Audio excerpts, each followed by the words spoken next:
¿Cómo pasó un país fundado por colonos exiliados a convertirse en el árbitro del mundo? Y más importante aún, ¿sigue siéndolo? ¿Qué es el poder global y quién lo define? Más allá del PIB, de las armas, ¿se trata de una narrativa, de una influencia cultural o de una dominación militar? Para entenderlo, hay que ir a los orígenes del mito. Todo imperio comienza con una buena historia, y Estados Unidos tuvo una muy efectiva. Luego de la independencia del Imperio Británico de las 13 colonias, en 1776, fueron forjando un camino de libertad. Pero esta libertad se firmó sobre tierras que estaban ya ocupadas. Vayamos al destino manifiesto, esa expansión como mandato moral. En 1845, el periodista John L. O'Sullivan escribió que Estados Unidos tenía el destino manifiesto de expandirse por todo el continente. No solo era una ambición territorial, sino que era un mandato moral, natural, bueno, casi divino. Como si la providencia hubiera asignado a Estados Unidos la misión de llevar la civilización a todo el continente. Surgió en el siglo XIX como una creencia de que Estados Unidos estaba destinado a expandirse desde el Atlántico hasta el Pacífico y, por qué no, desde el norte hasta el sur, justificando la anexión de territorios bajo la idea de llevar civilización, libertad y progreso. Se dio la guerra contra México de 1846 a 1848, donde se anexaron Texas, California, Nuevo México y otros territorios más. Después también compraron Alaska a Rusia en 1867 y la guerra hispano-estadounidense en 1898, terminando con el control de Cuba, Puerto Rico y Filipinas. El destino manifiesto fue utilizado para legitimar la guerra contra México y así apropiarse de más de la mitad de su territorio, de un México que venía recientemente de independizarse. El destino manifiesto no solo expandía las fronteras físicas, sino también los valores, la religión, el sistema político, y se convirtió en una narrativa de somos superiores, de una superioridad cultural que aún permea muchísimo en el discurso estadounidense. Ahora vayamos a otro punto clave, la doctrina Monroe, el control regional disfrazado de protección. La doctrina Monroe fue el primer posicionamiento dentro del hemisferio, América para los americanos, donde obviamente americanos no son los del continente, americanos son the Americans, o sea, los estadounidenses, ellos. En 1823, el presidente James Monroe proclamó que América debía ser para los americanos. Con esa frase, Estados Unidos trazó una línea. Cualquier intento europeo de intervención en América Latina sería considerado como una amenaza directa a los Estados Unidos. Era una advertencia, pero también una declaración de hegemonía. Afirmaba que América debía de ser para ellos, se opone a la intervención europea de América Latina como vimos, pero con el tiempo se convirtió en una excusa perfecta para intervenir en los países latinoamericanos. Y fue la base del llamado Corolario Roosevelt en 1904. ¿De qué trataba el Corolario Roosevelt? Pues es un garrote detrás del discurso.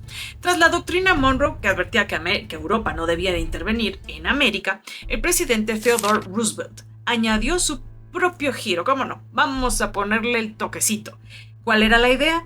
Que Estados Unidos no solo podía intervenir en América Latina si había inestabilidad, sino que debía hacerlo. Era su propósito. Se autoproclamó el policía del hemisferio. ¿Cómo no? ¿Por qué no? Con el famoso lema de habla suavemente y lleva un gran garrote. Este corolario justificó ocupaciones militares, control económico, golpes diplomáticos en países como Cuba, Nicaragua, Haití, República Dominicana y muchos otros. No era altruismo, no era el deseo de llevar la libertad y la democracia a otros países. era una expansión estratégica.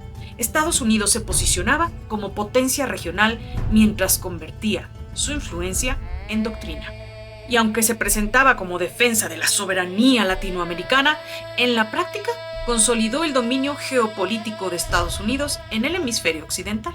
Tanto la doctrina Monroe como el Destino Manifiesto comparten una visión de superioridad moral y cultural. Y la doctrina Monroe se creó en un marco diplomático y el Destino Manifiesto lo llenó, ¿por qué no?, de contenido expansionista. Juntas legitimaron la construcción de un imperio informal, un imperio en lo militar, en lo económico y en lo simbólico. Primero fue la tierra, luego las ideas y después el algoritmo.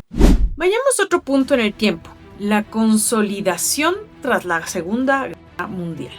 La atómica no solo cambió la guerra, también redefinió quién tendría la palabra final. Tras la Segunda Guerra Mundial, una parte del mundo, o sea, principalmente Europa y bueno, obviamente algunas ciudades de Japón, quedaron en ruinas y a nivel mundial en una ruina económica. Pero Estados Unidos no solo sobrevivió, sino que diseñó un nuevo tablero. Bretton Woods, 1944. Ahí se pactó el nuevo orden económico global. ¿Cuál fue el resultado? Que se dio el nacimiento de instituciones como el FMI, el Banco Mundial y la ONU. El FMI, Fondo Monetario Internacional, y la ONU, pues ya saben, la Organización de Naciones Unidas. Todos estos con sede ¿en dónde? En Washington, en Nueva York y, ¿por qué no?, bajo el liderazgo estadounidense. En Bretton Woods se estableció el patrón oro-dólar y el dólar como moneda de reserva internacional. La ONU se fundó, ya saben, en 1945 con Estados Unidos como miembro permanente del Consejo de Seguridad, o sea, siempre tendría prácticamente la última palabra. Y la OTAN, la Organización del Tratado del Atlántico del Norte, nació en 1949 como una alianza militar occidental frente al bloque soviético. El nuevo orden con firma estadounidense. Otro punto en el tiempo es la Guerra Fría. Estados Unidos como defensor de la libertad frente al malvado comunismo y o socialismo. La Guerra Fría no solo fue una carrera de armamento, fue una batalla de relatos. Estados Unidos se posicionó como el guardián de la democracia frente al peligro rojo. La doctrina Truman, el Plan Marshall, la OTAN. Todo para contener el comunismo malvado y proyectar una imagen de libertad. La doctrina Truman en 1947 marcó el inicio de la política de contención. El Plan Marshall inyectó más de 13,000 millones de dólares en Europa Occidental y en países como Japón. Estados Unidos intervino en Corea, en Vietnam, en América Latina y Afganistán, bajo el argumento de frenar al malvado comunismo. Libertad con cláusula anticomunista. Y en este punto dentro de la historia viene un auge económico y del capitalismo.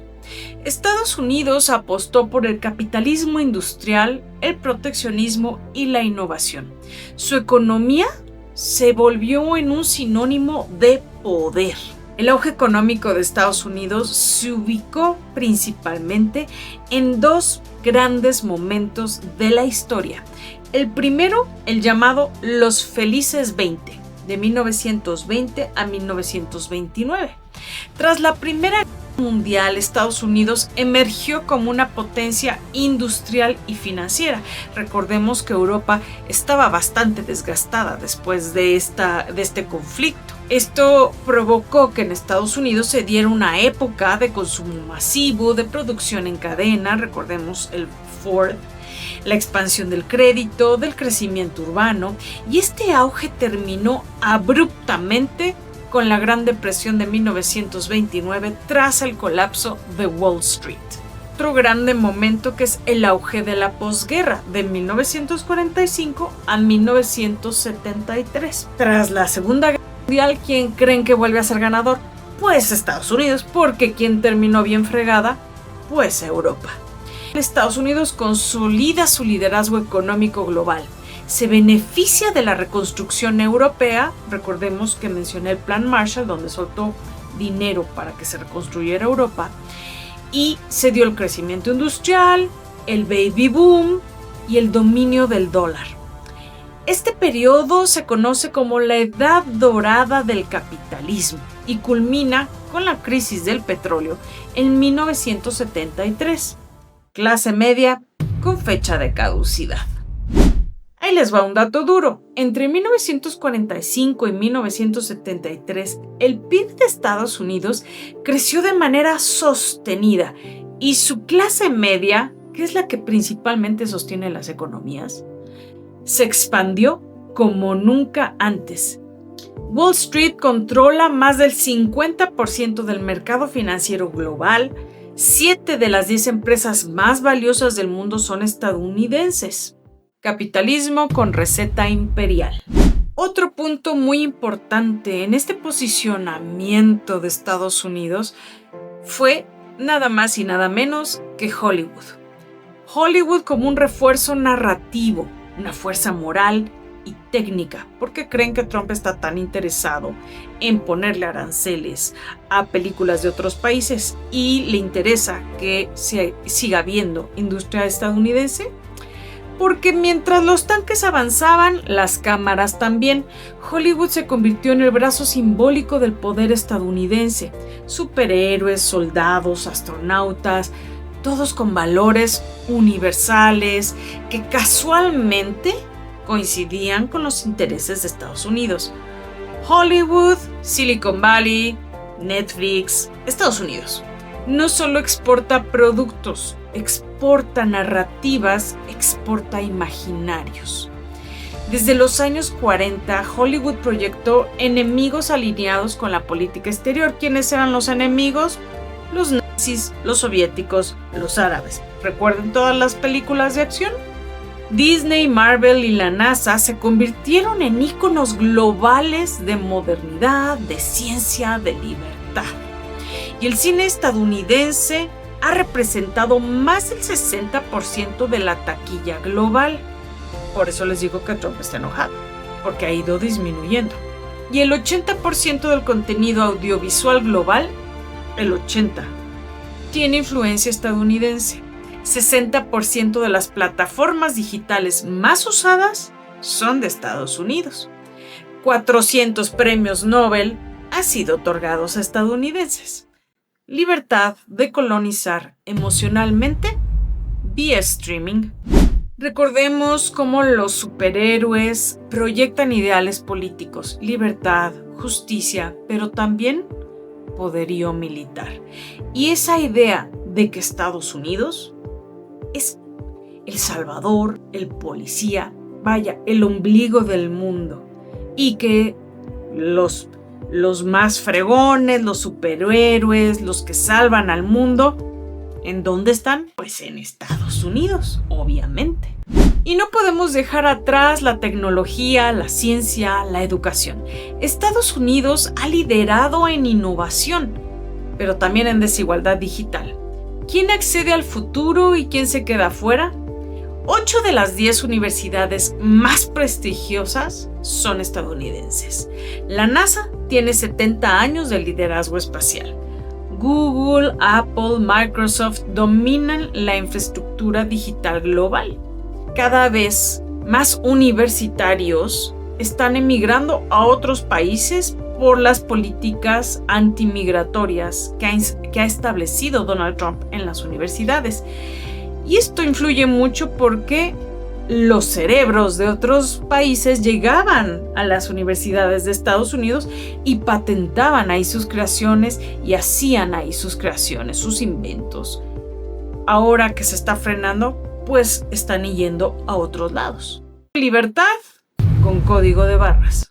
Estados Unidos no solo comercia, vigila. Su ejército es el más costoso, el más extendido y el más presente en todos los conflictos globales. El ejército de Estados Unidos tiene un presupuesto militar para 2024, tuvo $880 mil millones de dólares. Tiene más de 750 bases militares, no en Estados Unidos, en otros países, en el extranjero. Y ha intervenido en Vietnam, en Irak, en Afganistán, en Siria y con la OTAN en muchísimos otros lugares. El poder militar de Estados Unidos tiene mucho que ver con el tablero de la geopolítica y de cómo Estados Unidos decide mover sus fichas buscando su propia agenda, sus propios intereses y los recursos de los lugares a los que llega. Libertad bajo vigilancia satelital. Pero vino un suceso que marcó un hito. ¿Recuerdan que les dije que de 1949 a 1973 tuvo un gran auge económico y este poderío y se convirtió Estados Unidos en ese sueño americano? Es donde se construyó esa idea de todos queremos ser como Estados Unidos y todos querían los restaurantes de Estados Unidos y Estados Unidos era lo máximo. Bueno, esa idea ha seguido permeando porque todo eso se ha pasado de generación en generación. Sin embargo, de 73 para acá, el poder de Estados Unidos ha ido disminuyendo. Ya lo mencionaban varios intelectuales, entre ellos Immanuel Wallerstein, que dijo cómo desde los 70s, en su libro La decadencia de los Estados Unidos, habla cómo desde los 70s para acá fue en declive y cómo las intervenciones que tuvo terminaron tan mal. Un ejemplo fue la de Vietnam y con todo el movimiento hippie en contra de todo lo que se dio. Cabe mencionar todas las demás intervenciones que han sucedido y que no ha quedado muy bien Estados Unidos. Sin embargo, el hito, el parteaguas, el punto del declive fue el 11 de septiembre. The Trade Center. Trade Center. Yeah. This just in, you were Matt just looking mentioned at we have a breaking obviously news very story to tell you disturbing about. live I'm shot sure there. you That is the know, World as Trade we Center, know, and we we just have unconfirmed reports this morning. New York plane has crashed. As we come on now, we have serious news of a major, a very tragic story right now. Incredibly, plane crashed into the World Trade Center. I just heard a loud boom. What's the other jet doing? What's the other jet doing? Holy fuck!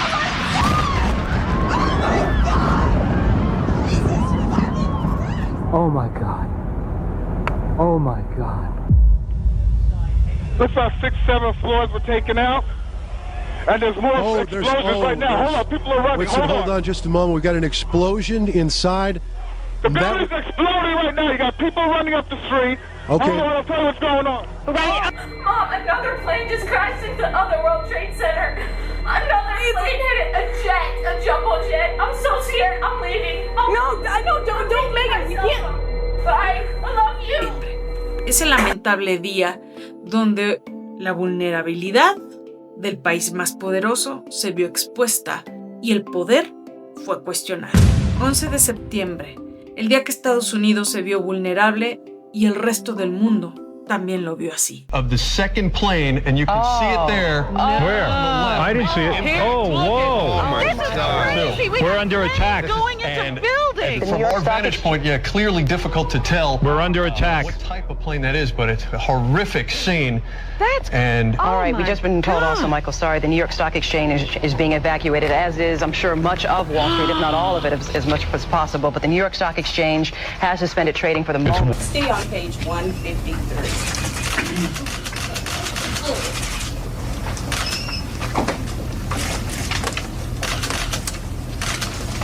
At the count of 3, everyone should be on page 153. Ese día mostró las debilidades en Estados Unidos como potencia y como poder global.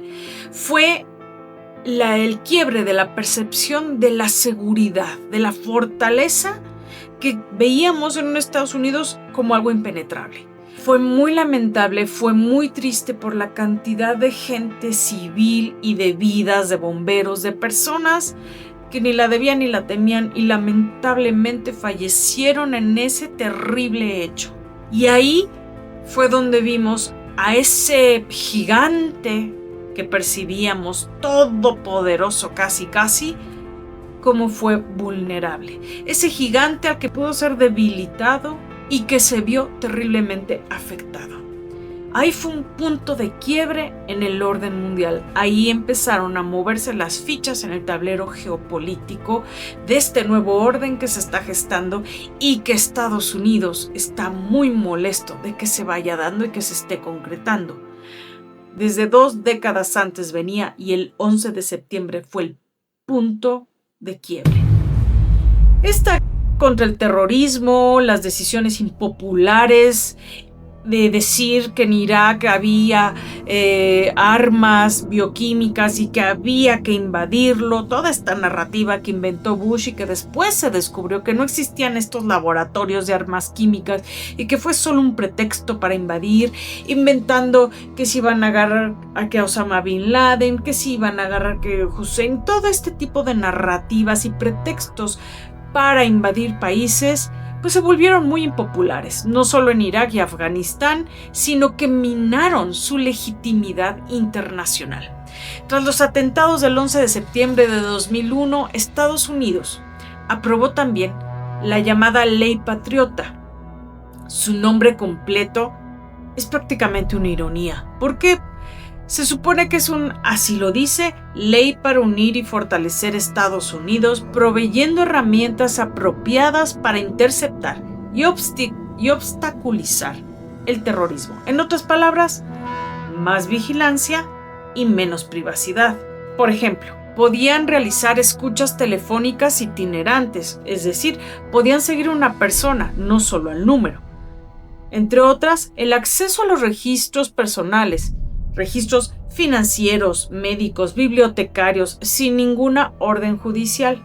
En tercero, la detención indefinida de extranjeros, sin juicio, si se consideraban una amenaza nacional. Fue un intercambio masivo de información entre agencias, el FBI, la CIA, la NSA, etc.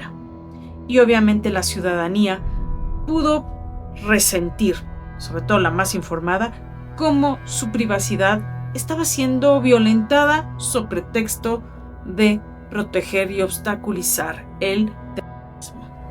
La ley fue firmada por George W. Bush el 26 de octubre de 2001 y recibió apoyo prácticamente unánime en el Congreso de los Estados Unidos. Organizaciones de derechos humanos denunciaron que la ley violaba la Cuarta Enmienda, que trata de la protección contra registros e incautaciones arbitrarias. También se convirtió en el marco legal para programas de vigilancia masiva como el PRISM y el espionaje de la NSA, que todo esto fue revelado por Edward Snowden. Fue reemplazada también parcialmente en 2015 por la US Freedom Act, que limitó el almacenamiento de datos por parte del gobierno. La Ley Patriota refuerza el relato de Estados Unidos como defensor ícono de la libertad, pero a costa de sus propias libertades, de las libertades de su ciudadanía, y ¿por qué no? Es parte del imperialismo legal, es decir, exporta modelos de seguridad que otros países replican sin cuestionar. Y vemos también una disonancia entre sus valores declarados y sus acciones globales. Y el arte respondió también. Desde la música, las películas, hubo una reacción contestataria ante esta vigilancia y esta restricción contra las libertades. Como que algo no cuadra. El país de la libertad, y vemos cómo ha sido su concepto de libertad. Por ejemplo, vemos V for Vendetta en 2005. La frase "el pueblo no debería de temer a su gobierno" se volvió un mantra de resistencia.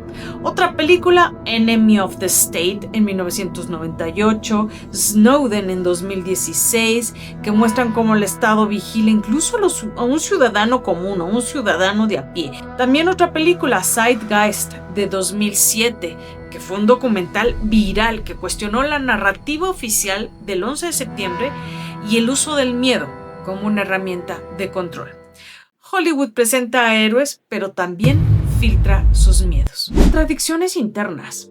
Estados Unidos es potencia, pero también fractura. Racismo, pobreza, deuda estudiantil, salud precaria. ¿Puede liderar quien no se cuida a sí mismo? 1 de cada 6 estadounidenses vive en la pobreza. Tienen la mayor tasa de encarcelamiento del mundo, y eso sin contar todos los migrantes que han detenido. Tiene 40 millones de personas con deuda estudiantil.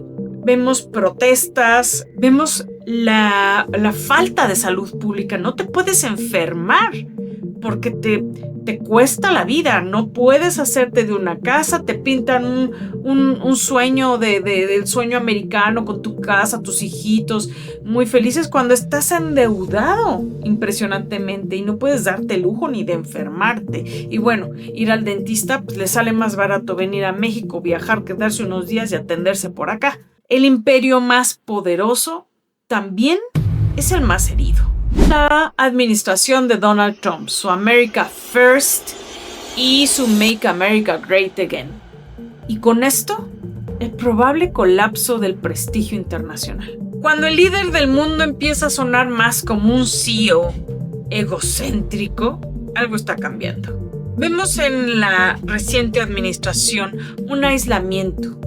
El presidente ataca a los organismos multilaterales. Su lema, America First, representa una lógica de repliegue que choca con el papel tradicional de Estados Unidos como un árbitro global.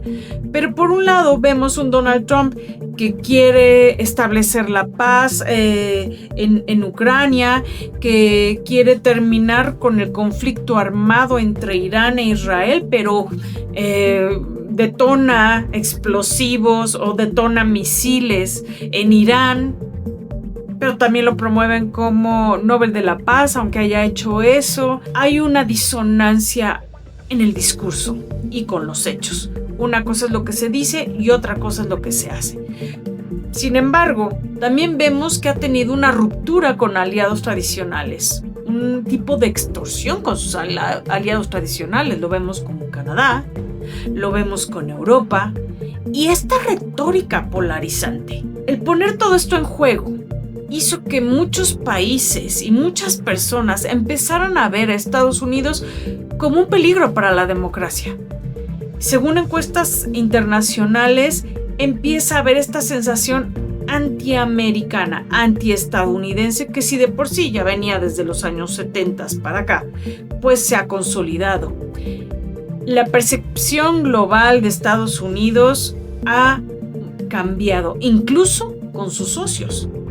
Estados Unidos ya no es ese socio confiable en el que se podía realizar negocios, tratados de comercio, porque era alguien confiable que sabías que iba a respetar los acuerdos. Ahora tanto México como la Unión Europea, como Canadá, sabemos que ya no es de fiar. Se puede hacer un tratado comercial, pero ¿qué tanta confianza tienes en que de repente mañana amanezca y ya no quieras seguir comerciando o decidas subirte un arancel porque no le caíste bien?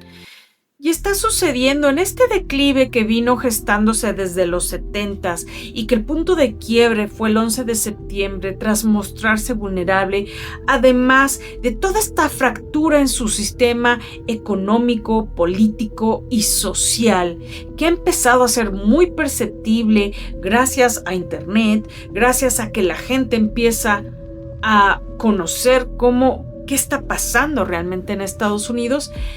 Hay otro punto muy importante, el ascenso de China, de Rusia y del nuevo orden multipolar, cosa que a Donald Trump no le ha agradado para nada. Mientras Estados Unidos discutía consigo mismo, pues otros países empezaron a ocupar la sala.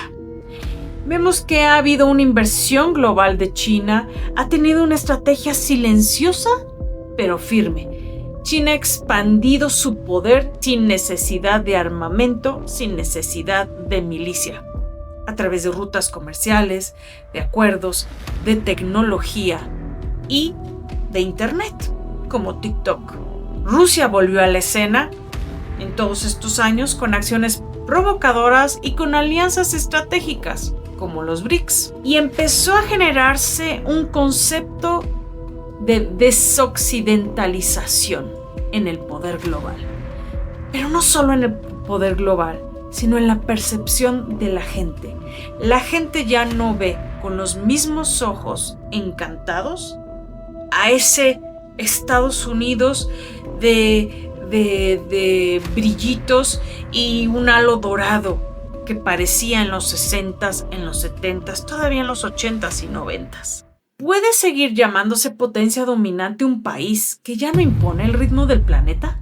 ¿Qué pasa cuando el imperio pierde el aura, pero sigue teniendo las armas? Las potencias comienzan a ser frágiles cuando su narrativa ya no convence. Cuando te dicen que hacen algo por el bien de los países, por llevar libertad y democracia, y volteas a ver a su propio país y dices, ¿y por qué no empiezas por casa? ¿Sigue Estados Unidos siendo una potencia porque tiene armas? ¿O porque aún controla la narrativa? ¿Y qué tanto controla la narrativa? Con Internet, con estas plataformas donde podemos conectarnos con personas de otros países, ver cómo viven en otros países, que nos permite ver, caray, pues Estados Unidos tampoco es así como wow, no, o sea, no es lo máximo que se creyó por tanto tiempo. ¿Aún controla la narrativa? ¿Crees que Estados Unidos aún tiene el control del juego mundial? ¿O estamos viendo el nacimiento real de un nuevo orden? Esto fue el primer capítulo de Estados Unidos en 360, Poder, Cultura y Contradicciones. Espero que te haya gustado. Si algo te resonó, si algo te incomodó, si algo quieres debatir, déjamelo saber en los comentarios. Compártelo, recuerda suscribirte. Mi nombre es Lizzy Santoyo. Esto fue Política con Lizzy. Gracias.